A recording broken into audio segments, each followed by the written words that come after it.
Баягы Мурада үйлөр курап калбады беле, анан ошондо бир акча каражат чогултуп ким жеткизип берет, мамлекетке ишенбейбиз, өзүбүз барып келебиз дегенде Рита сен барып кел дейт. Анан картаны карасам аябай алыс жер экен да. 600 эле үй бүлө экен, анын баары дейт, тонун чокусунда эмне калмашат, бери эле келип үй салып берип коюшпайбы дегенде, ошондо мен үчүн вот баягы чек арага жакын жашабаган киши үчүн чоң бир ачылыш болгон да. Ал деген мындай илгерки кыргыздар келип ушул жерде бир кокту болот, бул биздин жерлер деп коюш үчүн салынган нерсе депчи. Ошондон улам баягы кандай бир биздин объектилер бир жерге туруп калса, көрсө ушул жер биздин чек ара турбайбы деген маселе чыкканда, анан бул Үзөнгө кушта деле же бул биздин Кытай менен чек арада деле бир пост туруп эле, анан бир күнү эле ошол пост 60 километр бери жылдып эле. Анан эмнеге жылды десе, эми ошо 60 километр аябай алыс болуп атат, анан биз бияка жылдырдык деген эле бир нерсе чыгып калат да, анан кийин маселе чечилип калган болот. Же ошо Таласта деле баягы дипломатиялык жол менен чечилип келет, анан бир балда местный жителдер ай көчө эле биздин жер болуп аткан жер бүгүн казактарга өтүп кетти деп, эми тиги каркараны айтпай эле коелук, бизге дайыма айтат, бизге да өткөн, аларга да өткөн деп, но баягы көрүп атабыз да, мындай заңкыйган эле сопсоон эле бир заңгыраган эле жерлер. Бери илгери биздин ата бабалар ошо тойлордо ошо каркаранын чоң жайыттарын өткөзгөн экен, бүгүн анын баары казактарга өтүп кетти да. Эми ушу Уңгартоодо деле азыр айтып атат да, тетиги 68-жылдан бери эле биздин станция турган.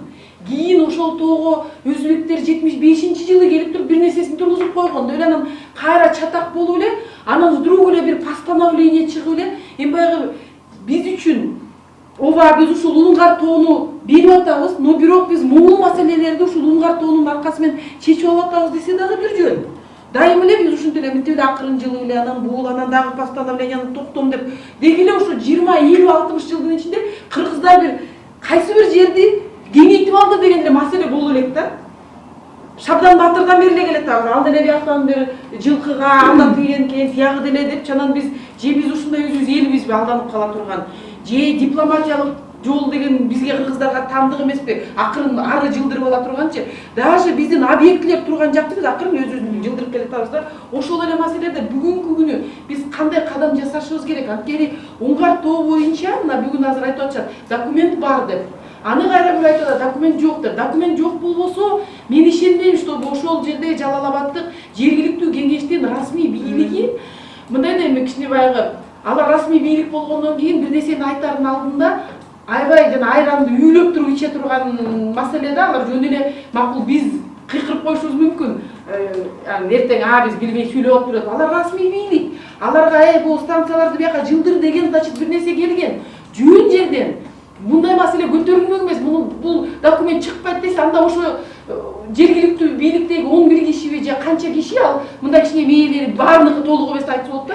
Но раз ошол маселе көтөрүлдү, значит ошонун аркасында бир документ бар. Баягы бактын башы кыймылдабайт, шамал болбосо деген бир шамал бар да. Анан эмне үчүн акырын эми ушуну бияка жылдырып койгула, станция аякта болбойт деген эле кайра эле бизди баягы эле алдана турган эле бир маселедей көрүнүп атат да. Маселени мындай койсок, биз эмне кылышыбыз керек? Биз деле согушту каалабайбыз.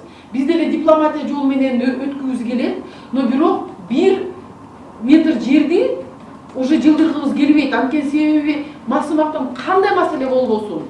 Даже мына биз айтып атабыз, 1955-жылы 1444 гектар жер менен сүйлөшүүлү болгон, бирок Өзбекстан өзүнүн немесин аткарган эмес, биздикилер аткарып туруп берип салган деп атабыз. Эмне үчүн биз бүгүн ушул маселени деле коюп, силер деген 60 жыл мурун бизди алдагансыңар, ошон үчүн могул маселени биз бүгүн тырышсак дагы чечпейбиз. Бул жерде туруш керек деген эмне үчүн турбайбыз да? Бул жерден алдандык, 60 жылдан кийин кайра алдандык, дагы 60 жылдан кийин биздин балдар алданат болуп жүрө беребизби деген маселе да. Эми бар да. Мисалы, жана башында айттым, 1378 километр жердин 155 жазылган.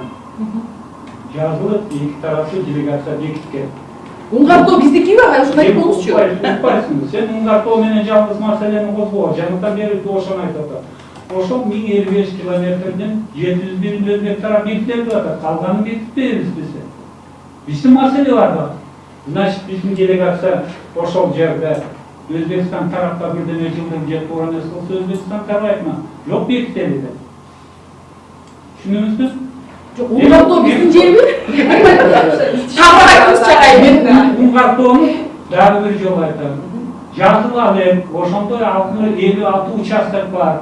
56 участок жазылып бүткөндөн кийин гана биздики сеники деп айтылат бул маселе.